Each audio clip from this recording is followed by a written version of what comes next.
진시황제.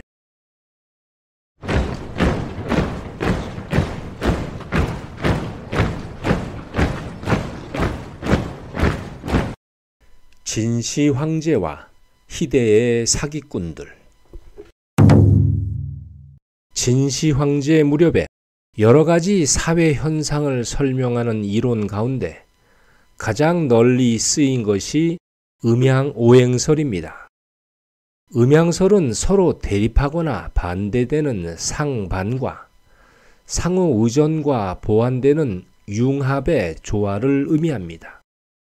음은 여성적인 것으로 추위와 어둠과 습기와 부드러움 등 주로 수동적인 것을 말합니다. 반면에 양은 남성적인 것으로 더위와 밝음과 건조함과 딱딱한 것 등 주로 능동적인 것을 말합니다. 음양이 서로 작용하여 천지 만물이 탄생하고 변화하고 소멸된다고 주장합니다. 반면에 오행설은 화, 수, 토, 목, 금 이 5가지의 자연적 순환을 의미합니다. 불을 이기는 것은 물이고, 물을 이기는 것은 흙이고, 흙을 이기는 것은 나무고, 나무를 이기는 것은 쇠이고, 쇠를 이기는 것은 불입니다. 천지는 이 5가지의 조화로 이루어진다고 하는 것이 오행설입니다. 시황제가 천하를 통일하기 이전 전국시대 말기에는 음양설과 오행설이 합쳐져 음양오행설로 새롭게 발전했습니다. 이 사상은 인간의 기륭화복은 물론이며 창업과 멸망, 탄생과 죽음에까지 해석과 추측을 가능하게 했습니다. 과학적 근거는 미비했으나 인간의 경험과 관찰에 근거한 것이라 제법 대중성이 있었습니다. 그러자 유학에서 이것을 슬그머니 도입하여 나중에는 본래 유학의 사상이라 주장하게 되었습니다. 주인이 없는 이론이니 마음대로 가져다 주장한 것입니다. 유교의 주요 경전인 서경에는 오행에 대해 다음과 같이 기록하고 있습니다. 오행의 첫째는 수이고 둘째는 화이고 셋째는 목이고 넷째는 금이고 다섯째는 토이다. 물은 물체를 적게 하고 아래로 스며든다. 불은 물체를 소멸시키고 위로 타오른다. 나무는 아래에서 올라오며 곱기도 하고 휘어지기도 한다. 쇠는 만드는 것에 따라 그 성질이 각각 다르다. 흙은 씨앗을 뿌리면 추수할 수 있다. 이 오행으로 인해 5가지 맛이 생긴다. 물은 물체를 적게 하고 방울이 맺어 떨어지는데 이때 짠맛이 생긴다. 불은 물체를 태우는데 이때 쓴맛이 생긴다. 나무는 휘어지는 성질이 있는데 이때 신맛을 낸다. 쇠를 달구어 단단해지면 매운맛이 생긴다. 흙은 키우고 거둘 수 있는데 이때 단맛이 생긴다. 이 5가지 맛은 모두 오행의 조화로 생겨난다. 시황제가 천하를 통일하자 음양오행설을 따르는 자들은 이런 주장을 늘어놓았습니다. 고대의 요순임금 시대에는 토덕으로도 백성을 다스렸다. 이어 하나라 우임금 무렵에는 목덕으로도 처음 나라를 세웠다. 상나라는 금덕으로도 나라를 더 넓혔다. 주나라는 화덕으로도 천하를 다스렸다. 이어 진시황제 때는 수덕으로도 천하를 통일하고 황제에 올랐다. 이때 시황제는 대륙을 관통하는 황하의 명칭을 덕수라 칭하니 진나라는 황하의 물처럼 대대로 형통할 것이다. 이를 오독종시라 합니다. 왕조의 탄생과 멸망은 오행의 상승 순서에 따라 일정하게 바뀐다는 주장입니다. 제법 조리도 있고 근거도 있고 그럴듯한 면이 있습니다. 하지만 이는 벼슬이나 재물을 얻기 위한 아부에 불과합니다. 지배자의 비위를 맞추거나 귀가 솔깃하도록 꿰는 감언이설인 겁니다. 그런데 시황제 초기에는 이런 아부가 잘 먹혔습니다. 이때는 재상 여부리가 통치를 대행했던 시절입니다. 그리고 여부리는 다른 제자백가보다 유학자를 가장 신뢰했습니다. 그러니 음양오행설로 진나라를 찬양하는 유학자들은 대부분 벼슬 한 자리씩 맡았던 겁니다. 이후 진나라가 천하를 통일하자 진시 황제는 황제의 1인 통치 시대를 열었습니다. 이를 천하지존이라 하여 천하에서 가장 존귀한 지위에 오른 자라는 별칭을 얻었습니다. 이제 해아래 모든 것이 황제의 소유였습니다. 그러자 사람들은 이렇게 말합니다. 황제께서 천하를 얻었으니 이제 더는 욕심 부릴 것이 없을 것이다. 천하를 얻었는데 무슨 욕심을 부리겠는가? 하지만 이는 어리석은 생각이었습니다. 욕심은 소유한 것이 많을수록 커지고 소유한 것이 적을수록 작아지는 법입니다. 이 무렵 시황제에게는 남모로는 한 가지 큰 걱정이 있었습니다. 아주 심각한 고민이었습니다. 그것은 바로 죽음에 대한 두려움이었습니다. 이 광대한 땅과 수많은 미인과 진귀한 보물들을 놔두고 황제인 내가 죽어야 한다니 어떻게 해야 죽음을 해결한단 말인가? 생각할수록 고민은 깊어만 갔고 그럴수록 인생에 대한 허무함이 깊어졌습니다. 이 무렵 시황제가 사람을 함부로 죽인 그 배경에는 이런 허무함이 너무 커서 그런 것이 아닐까 하는 추측을 해봅니다. 시황제는 인류 최고의 향락과 권세와 교만과 사치를 경험했으니 죽음을 쉽게 받아들일 수 없었습니다. 가능하다면 지금의 이 영화를 영원히 간직하기를 바랐던 겁니다. 기원전 219년, 진시황제 29년, 시황제가 42살이 되었을 때 진나라 함양성에 이상한 소문이 떠돌았습니다. 금년에 하늘을 나는 조령이 죽을 것이다. 조령은 하늘을 나는 용 중에서 가장 우두머리를 뜻합니다. 황제라는 호칭에는 본래 용의 의미가 숨겨져 있습니다. 그러니 시황제는 바로 조령을 가리키는 것이 아니겠습니까? 신하로부터 이 소문을 전해 들은 시황제는 마음이 무거웠습니다. 이 천하에 인간의 죽음을 해결할 방도가 참으로 없단 말인가? 어느 날 아침 신하가 아뢰었습니다. 황제께서 천하지존에 오르셨으니 태산에서 봉손의식을 거행하는 것이 어떠하십니까? 그러자 시황제가 물었습니다. 봉손이란 무엇이냐? 신하가 대답했습니다. 봉손이란 천하 최고 지배자가 태산 정상에 올라 하늘에 올리는 제사를 말합니다. 태산은 동쪽 옛날 제나라 지역에 있는 신령한 산입니다. 그곳에서 황제께서 천하를 통일한 것을 하늘에 고하는 것입니다. 이어 정성껏 제물을 바치고 황제의 소원을 빌면 하늘이 반드시 도울 것입니다. 봉선은 이전 주나라 무왕이 상나라를 멸하고 처음 시행했다고 합니다. 하지만 전해지는 기록은 없습니다. 그러니 진시황제 때에는 유학자들이 추측하여 제례를 꾸몄습니다. 시황제는 벼랑에서 지푸라기라도 잡는 심정으로 즉각 봉손을 거행하도록 명했습니다. 당장 봉손을 거행하라. 내가 태산에 가서 우리 진나라의 안녕과 나의 후손이 만대에 이르도록 간절히 기원할 것이다. 서둘러 순행을 준비하라. 이리하여 시황제는 바로 태산으로 출발했습니다. 태산은 대륙 동쪽 지금의 산둥성에 있는 명산입니다. 높이가 1532m로 인간이 오르기에 아주 적당했습니다. 고대로부터 천하에는 동서남북 중 5방향에 신령한 산이 있었습니다. 태산은 그중 으뜸이었고 동쪽을 대표하는 동학이라 칭했습니다. 진시 황제가 태산을 처음 찾은 이후 한나라 무제가 5번 태산을 찾았습니다. 이후 청나라 걸륭제는 무려 10번이나 태산을 찾아 봉선을 거행했습니다.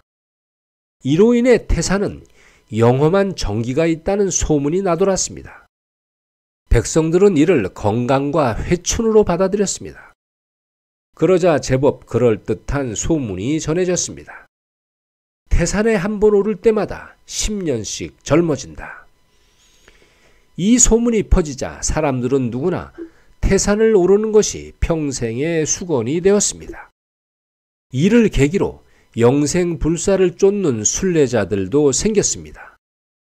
현재는 태산 입구에서 산 정상까지 7,412개의 돌계단이 만들어져 있습니다.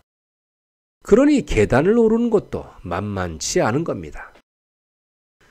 시황제의 행차가 옛날 제나라 지역에 이르렀습니다. 이곳에서 고대의 제례를 잘 아는 유학자 70여 명을 선발하여 이들과 함께 태산에 이르렀습니다. 그러자 유학자 한 사람이 시황제에게 아뢰었습니다. 태산 정상에서 봉손의식을 거행하려면 산비탈을 올라야 합니다. 황제께서 수레를 이용하신다면 흙과 돌, 초목이 상하지 않도록 수레바퀴를 천으로 감싸야 합니다. 또 정상에서 제사를 올리려면 제단에 깔 마른 풀과 볏짚을 준비해야 합니다. 그렇지 않고 수레가 그냥 지나가면 초목이 상할 것이고 마른 풀과 볏짚 대신에 풀과 나무를 칼로 베어 쓴다면 오히려 하늘이 노할 것입니다. 하오니 이를 꼭 지키셔야 합니다. 그러자 다른 유학자가 나서서 아뢰었습니다. 방금 한 저 말은 틀렸습니다. 제사를 올리기 위해 수레가 지나는데 어찌 초목을 상하지 않게 할 수 있습니까? 수레가 다닐 수 있도록 길을 내는 것은 무관합니다. 봉손에 관한 기록이 없으니 제례에 관해 유학자마다 견해가 달랐습니다. 의견이 분분하자 시황제가 말했습니다.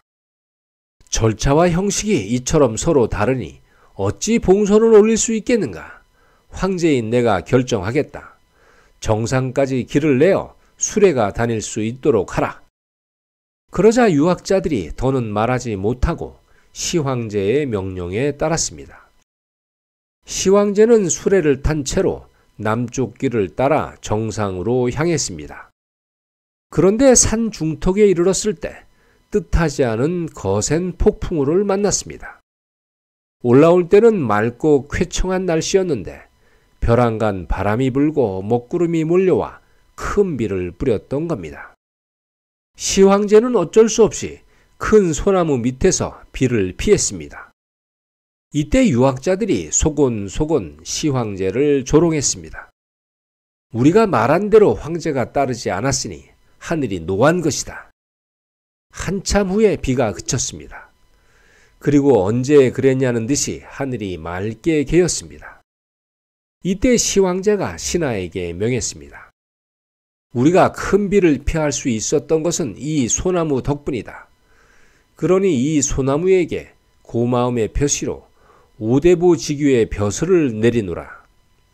그리고 이후에도 사람이 비를 피해 쉬어갈 수 있도록 이곳에 정자를 지어라.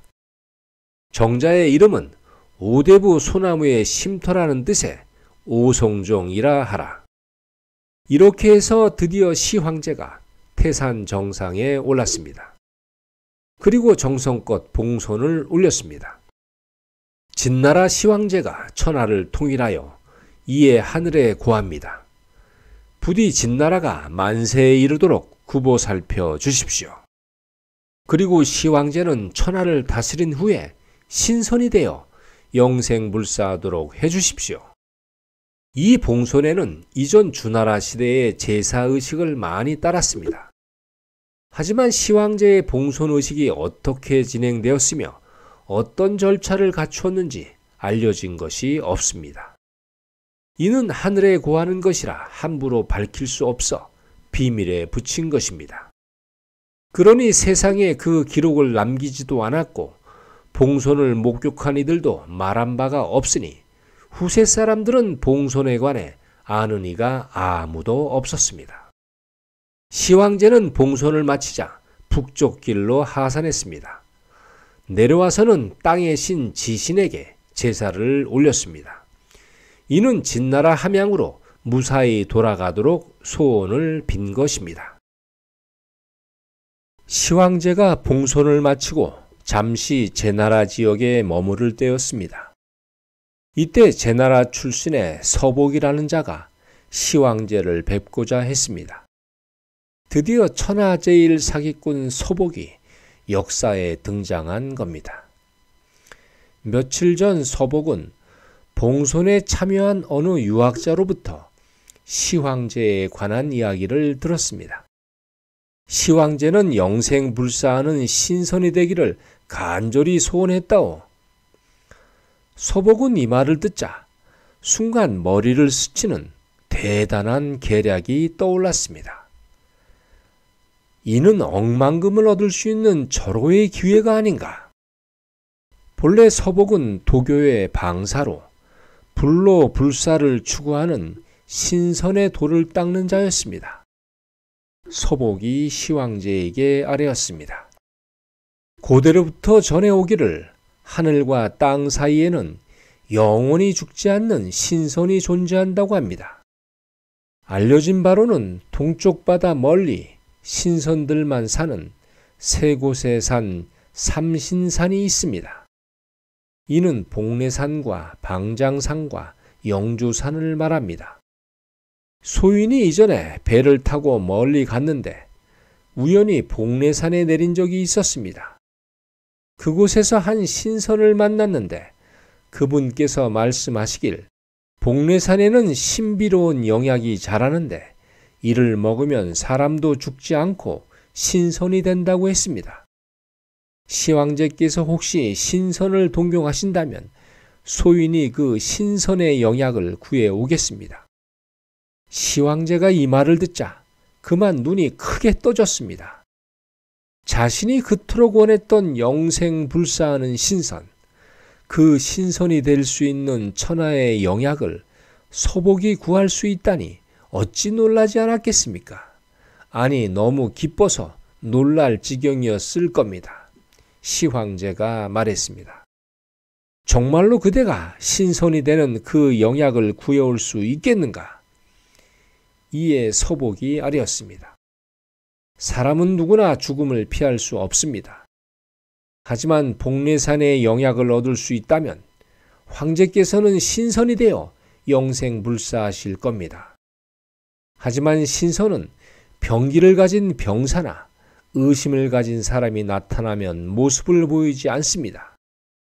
하온이 복례산 신선을 만나고자 하면 몸과 마음이 깨끗한 어린 소년, 소녀 1000명을 이끌고 가서 신선에게 귀한 예물을 바치고 정성껏 의례를 올려야 합니다. 그러면 신선께서 천하에 둘도 없는 영약을 내어주실 겁니다. 소인을 보내만 주시면 확실히 구해오겠습니다. 이에 시황제가 서복의 말을 그대로 믿었습니다.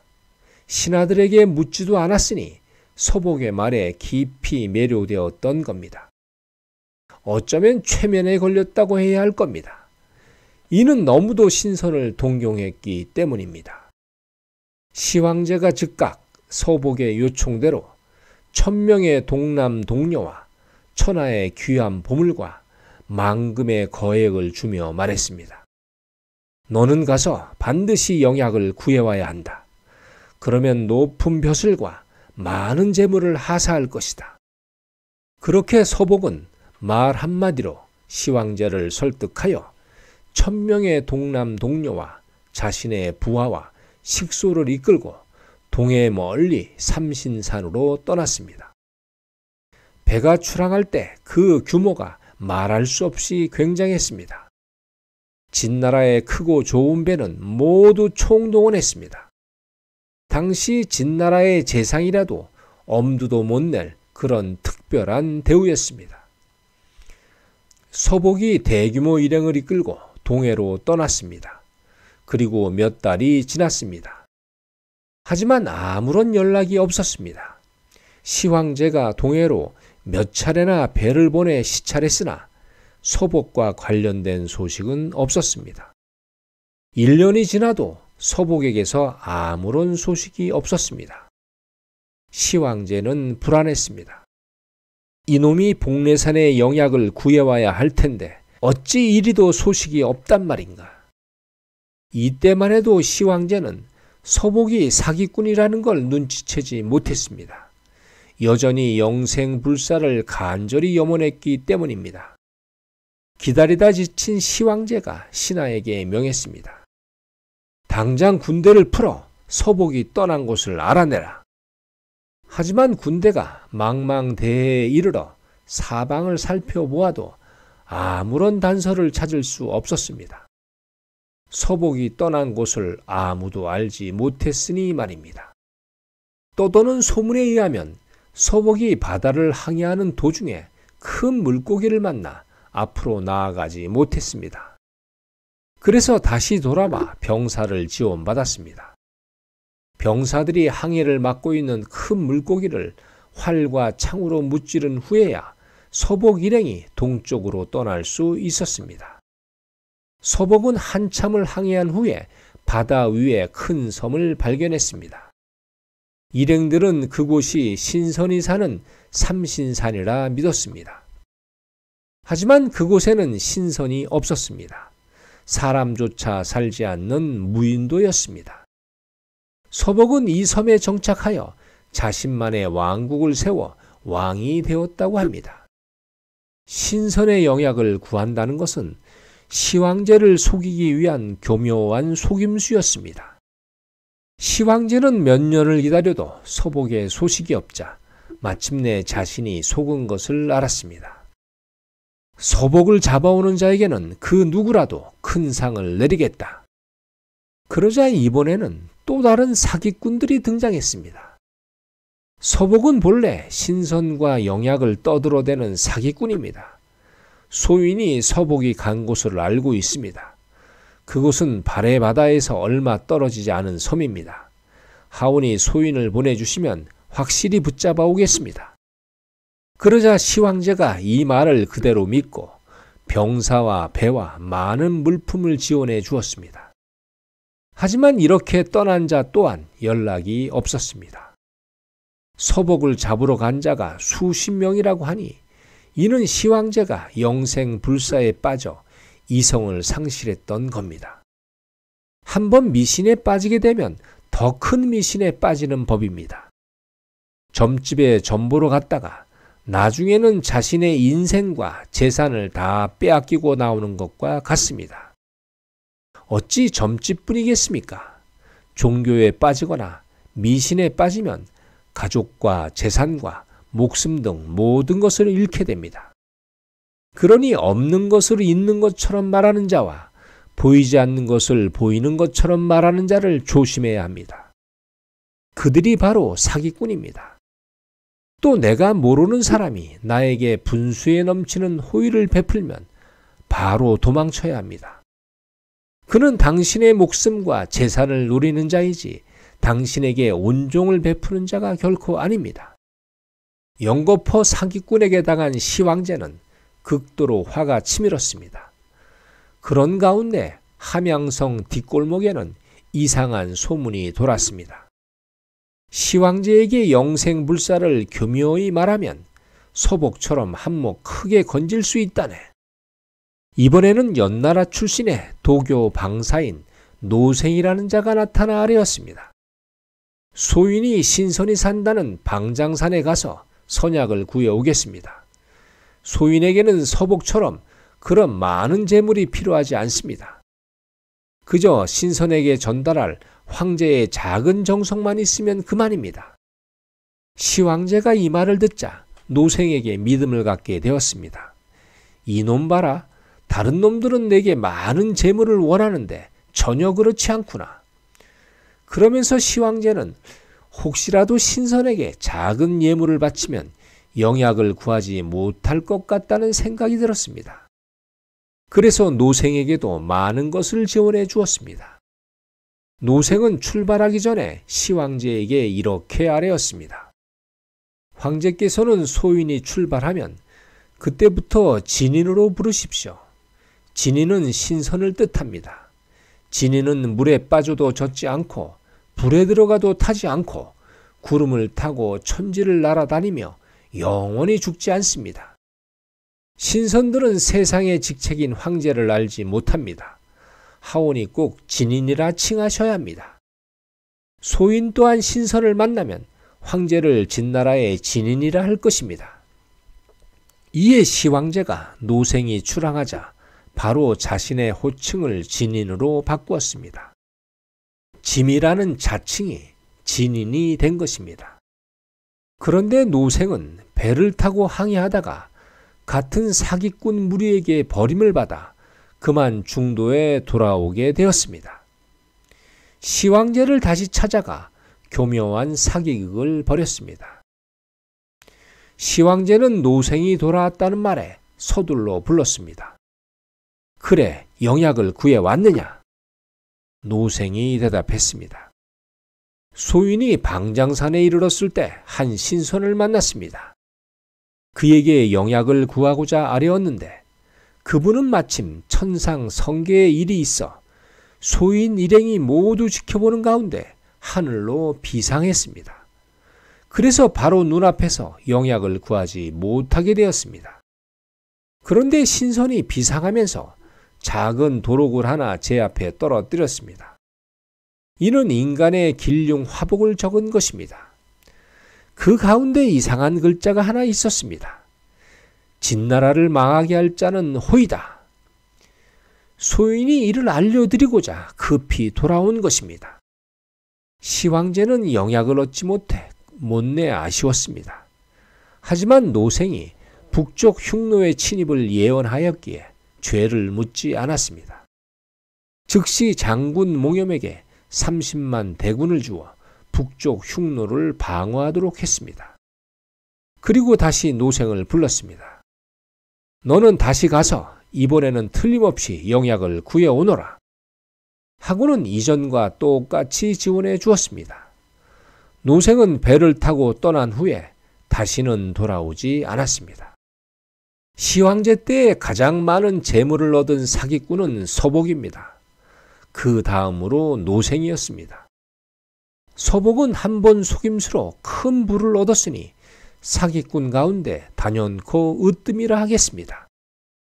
반면에 노생은 죽음을 무릅쓰고 다시 돌아와 지원을 받았으니 그 속임수가 가히 예술의 경지라 해야 할 것입니다. 그러니 수천 년이 지났어도 그 이름이 지금처럼 회자되는 것입니다.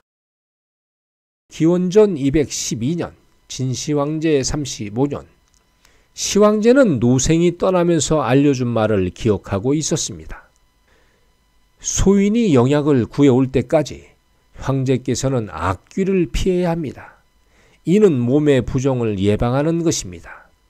하오니 사람들이 있는 곳을 다니지 마시고 궁궐 깊숙한 곳에 숨어 지내십시오. 그래서 아무도 황제의 거처를 알지 못하면 그때 신선이 궁궐에 나타날 겁니다. 그러면 황제께서는 신선이 되어 영생불사할 수 있습니다. 이 말을 꼭 명심해야 합니다. 시황제는 불로장생을 염원했기에 노생의 말을 그대로 실행했습니다.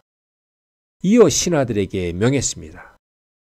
앞으로 황제의 거처를 발설하는 자는 처형할 것이다. 그런데 얼마 후 뜻하지 않은 사건이 발생했습니다.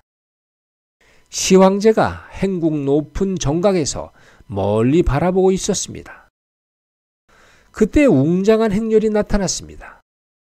주인공은 재상 이사로 아침 입궁 행렬이었습니다. 시황제가 그걸 보자 기분이 나빴습니다. 저도 모르게 중얼거렸습니다. 재상의 행렬이 황제인 나보다 웅장하구나. 조금 소박하고 간소한 행렬이면 얼마나 보기에 좋은가. 마침 시황제 옆에서 시중을 들던 황간이 이 말을 들었습니다. 그리고 아무도 모르게 이사에게 전해 주었습니다. 다음 날 시황제가 궁궐 정각에서 밖을 내려다보자 아주 초라한 행렬이 나타났습니다. 그런데 자세히 보니 재상 이사의 행렬이었습니다. 아니, 재상의 행렬이 하루아침에 저렇게 초라하게 될 수 있단 말인가? 이는 누군가 나의 의중을 이사에게 알린 것이다. 그런데 나는 누구에게도 말하지 않았는데 어찌 이사가 내 마음을 알았을까? 참으로 수상하구나. 시황제는 자신을 가까이 모시는 자를 가장 먼저 의심했습니다. 궁녀와 환관과 호위무사에게 말했습니다. 너희 중에 나의 말을 이사에게 전한 자가 누구인가? 어서 앞으로 나오라. 하지만 아무도 나오지 않았습니다. 이는 죽임을 당할 것을 알았기 때문입니다. 시황제는 결국 분노했습니다. 그래, 아무도 모른단 말이지. 그러면 나는 내 방식대로 하겠다. 하고는 주변에 있던 호위병, 환관, 궁녀를 군대를 시켜 모조리 죽였습니다. 그러자 이후에는 황제의 거처와 동향에 대해 말하는 이가 아무도 없었습니다. 이듬해 아무리 기다려도 영약을 구하러 떠난 자들이 돌아오지 않았습니다. 시황제는 기분이 무척 우울했습니다. 그러자 신하가 아뢰었습니다. 신선을 궁궐로 찾아오게 하려면 신선을 찬양하는 신하 노래를 널리 퍼뜨려야 합니다. 그러면 노래를 듣고 신선이 황제에게 나타날 것입니다. 그때 소원을 말하면 신선이 어찌 황제의 소원을 멀리 하겠습니까? 그렇게 해서 선비들이 신선 찬양가를 만들어 널리 퍼뜨렸습니다. 하지만 아무리 황제가 기다려도 도무지 신선은 나타나지 않았습니다. 이에 다른 신하가 아뢰었습니다. 나볼은 한 해가 끝나는 달입니다.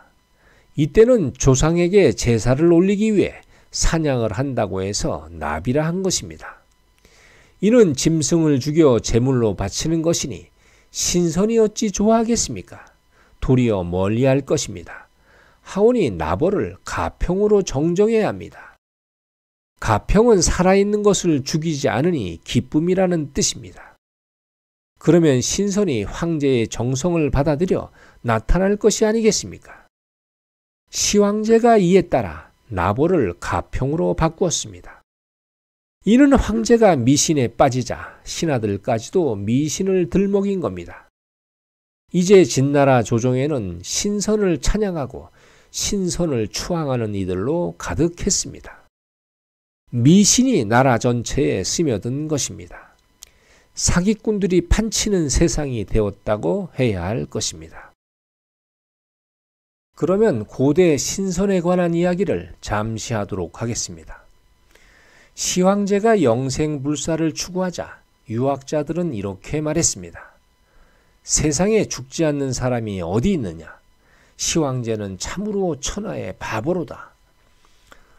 사람은 미신에 빠졌을 때 무언가 이를 깨우치는 도구나 계기가 있어야 빠져나올 수 있습니다. 그렇지 않으면 결코 죽을 때까지 빠져나오지 못합니다.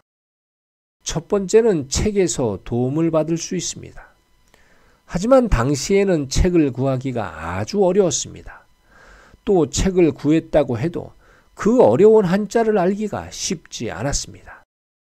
그러니 일반 백성이 미신에서 벗어난다는 것은 극히 드문 일이었습니다.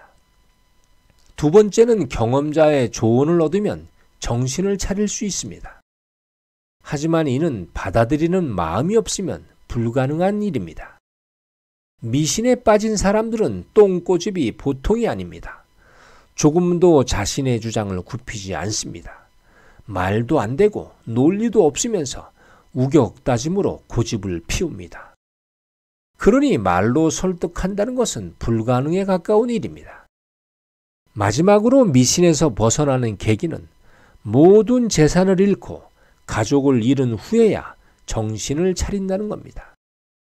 하지만 이때는 이미 늦어 이전으로 돌아갈 수 없습니다. 도리어 돌아갈 곳이 없으니 미신에 빠져 지내는 것이 낫다고 생각합니다.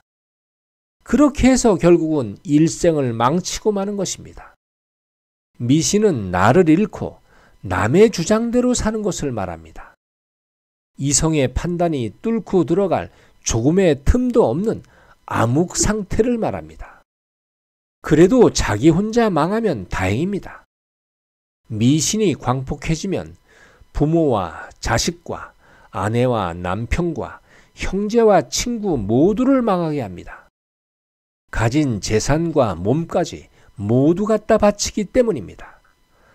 받는 놈은 본래 사기친 대로 일이 이루어졌으니 얼마나 기쁘고 즐겁겠습니까?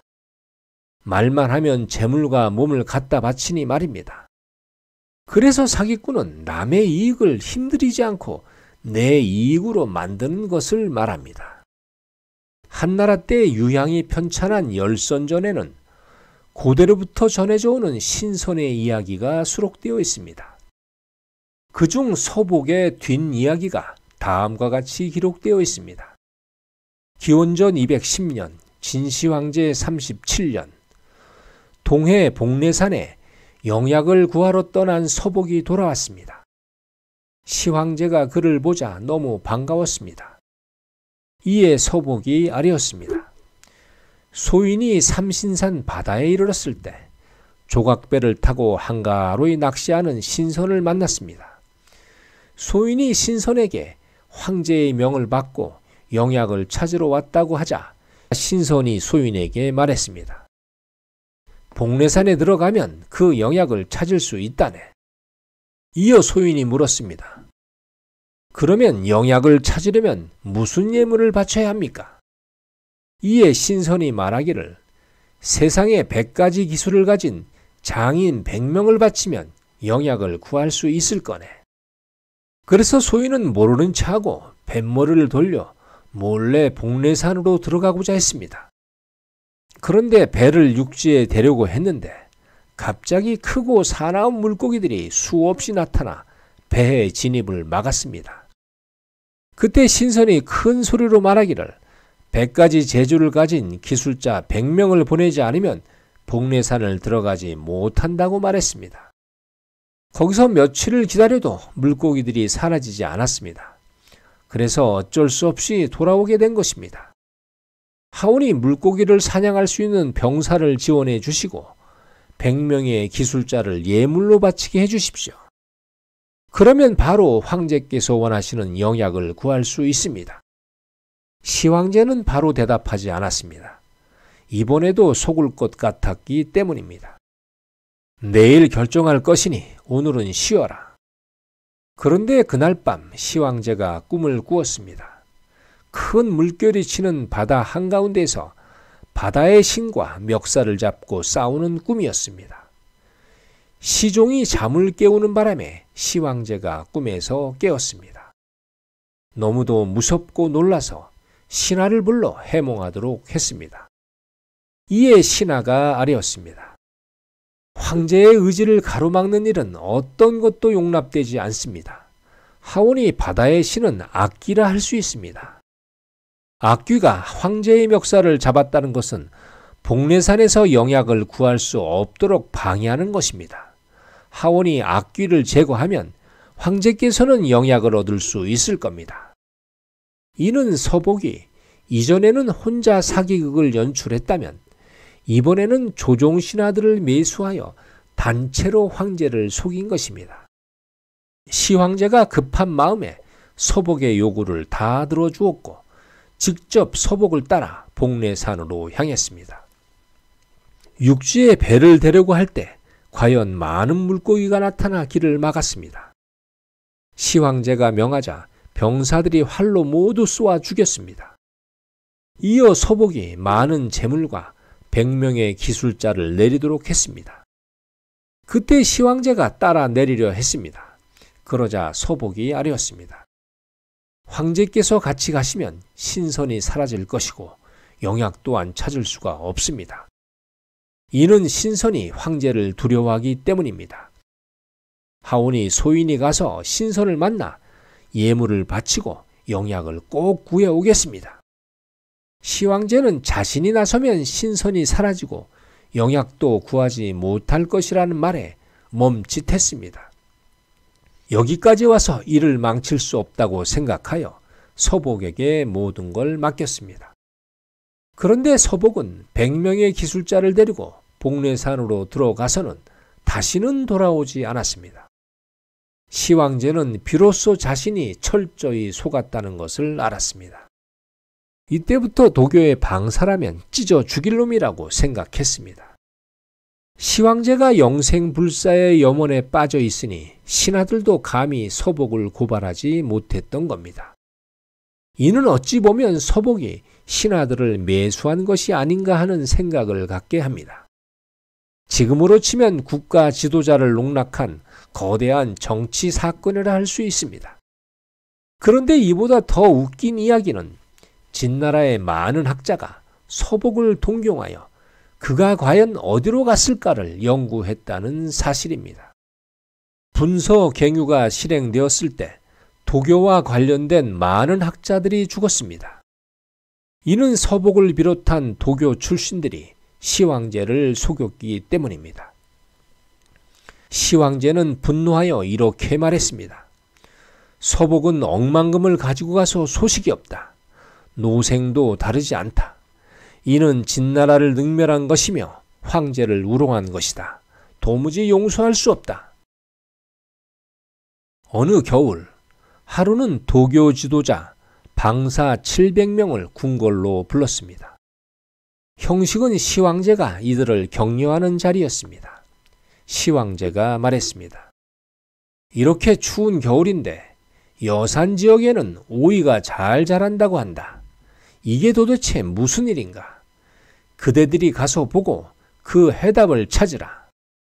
방사들이 여산에 도착하여 오이가 자란다는 곳을 방문했습니다. 그런데 지형을 살펴보았더니 계곡 아래가 온천지대였습니다. 이는 따뜻한 지역이니 오이가 자란 것입니다. 700명의 방사가 정밀 조사를 위해 계곡 아래로 내려갔습니다. 그때 갑자기 바위가 무너지는 소리가 들리더니 산 위에서 거대한 흙더미가 쏟아졌습니다. 700명의 도교 지도자들은 그렇게 산채로 묻히고 만 것입니다. 이후 민간에 전해지는 서복의 이야기는 제법 흥미롭습니다. 진시황제가 천하를 통일할 무렵에 진나라 군대의 공격으로 길거리에는 죽은 사람이 수두룩했습니다. 그런데 까마귀 한 마리가 죽은 사람의 얼굴에 풀을 하나 덮었습니다. 그러자 죽은 사람이 살아났습니다. 서복이 이를 보고 깜짝 놀랐습니다. 까마귀가 가져온 풀이 도대체 무엇이길래 죽은 사람이 살아난단 말이냐?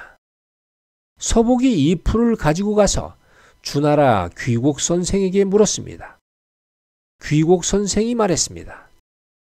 이 풀은 동해 복례산에서 자라는 불사초입니다.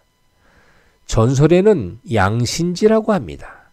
모양은 일반 잡초와 비슷하나 무리지어 피지 않고 한 포기만 자랍니다. 그러나 그것만으로도 1000명의 생명을 살릴 수 있는 효능이 있습니다. 서복이 진시황제에게 말한 영약이 바로 이 불사초였습니다. 동해로 떠난 서복에 대해 사람들은 이렇게 말했습니다. 서복은 동해 멀리 외딴 섬에서 왕으로 군림했다. 늙어 세상과 이별을 고했을 때 백호가 모는 수레를 타고 하늘로 비상했다.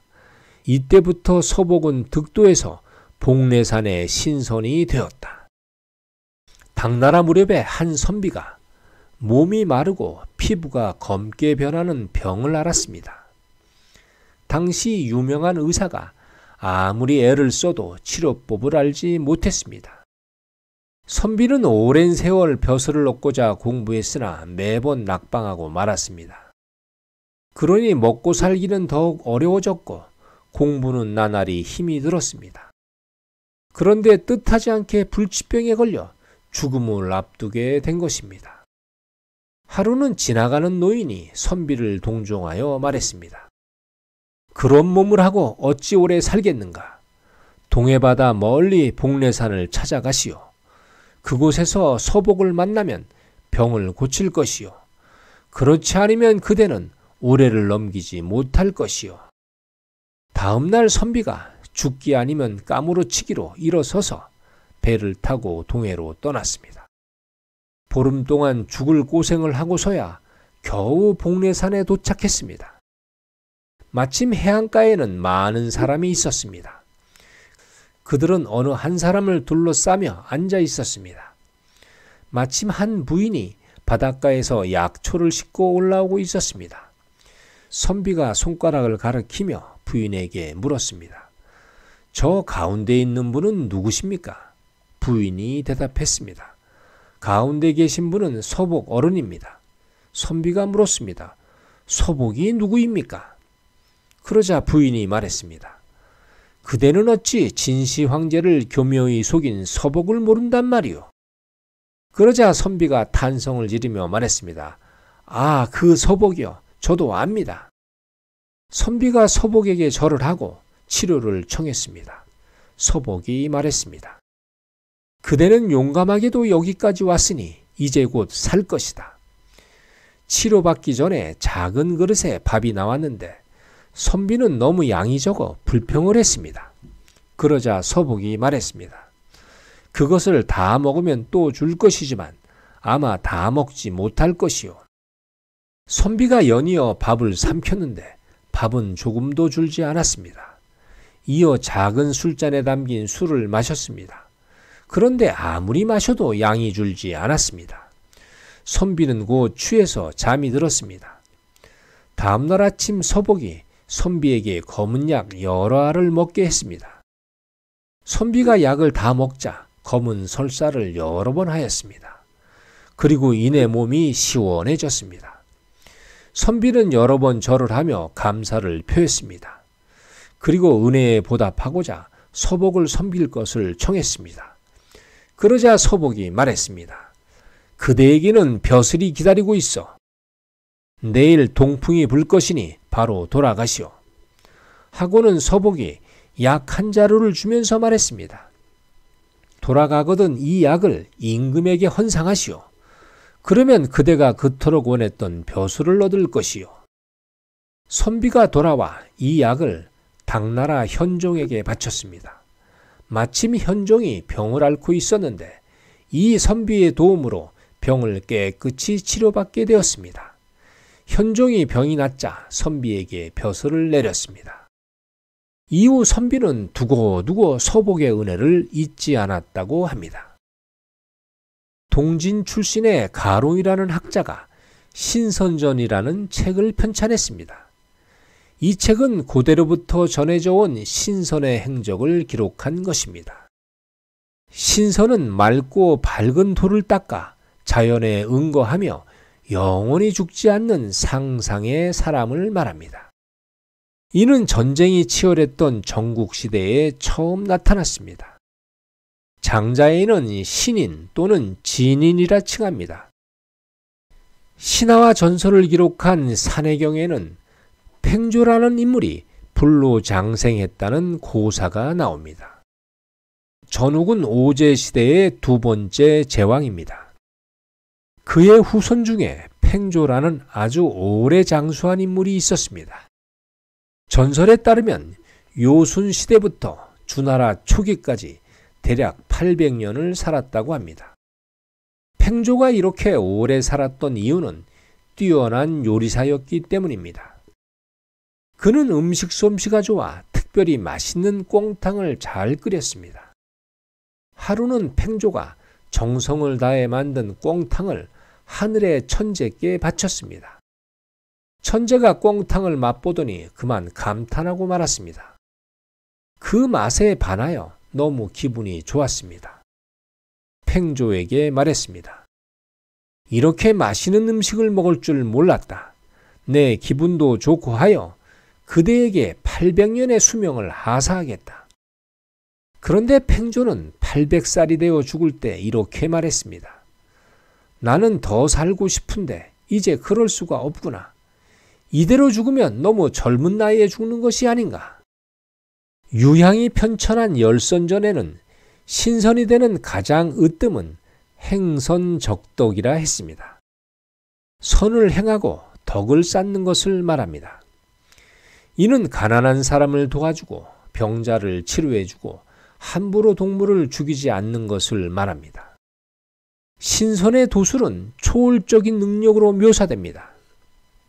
늙지 않고 영원히 죽지 않는 것은 불로장생을 의미합니다. 나이가 먹었어도 그 힘은 천하장사보다 세다는 의미의 노이갱장도 있습니다. 용과 봉황을 불러 자유롭게 탈 수 있는 능력이 있습니다. 이를 감소술이라 합니다. 홍수나 기근이나 지진 등을 미리 예언하는 능력이 있습니다. 이는 예언술입니다. 손오공처럼 구름을 타고 자유롭게 하늘을 날 수 있습니다. 이를 비행술이라 합니다. 죽었다가 다시 살아나는 능력도 있습니다. 이는 사이갱생술이라 합니다. 병든 사람이나 동물을 치료할 수 있는 능력을 가집니다. 이는 치병술을 말합니다. 자신의 형체를 다른 모습으로 자유자재로 바꿀 수 있는 능력이 생깁니다. 이를 변형술이라 합니다. 또 더위와 추위를 느끼지 않는 능력이 있습니다. 이를 내한열술이라 합니다. 이런 모든 능력을 가진 신선이 되려면 먼저 사람에게 선행을 베풀어야 한다고 합니다. 진시황제의 영생불사 염원은 결국 인간의 한계를 넘으려는 교만이었습니다. 감히 하늘 아래에서 영생불사를 도모하다니 말입니다. 미신에 빠진 시황제의 운명은 과연 어떻게 됐을까요? 영약을 구하지 못한 시황제는 이제 자신이 직접 천하보약을 구하러 나설 수밖에 없었습니다. 천하 곳곳을 수행하면서 그곳에 보약을 얻은 것입니다. 하지만 그렇다고 시황제가 죽음을 벗어날 수 있었을까요? 오늘 시황제와 희대의 사기꾼들 이야기는 여기까지입니다. 다음 시간에는 시황제의 죽음을 이야기하도록 하겠습니다. 시청해 주셔서 감사합니다.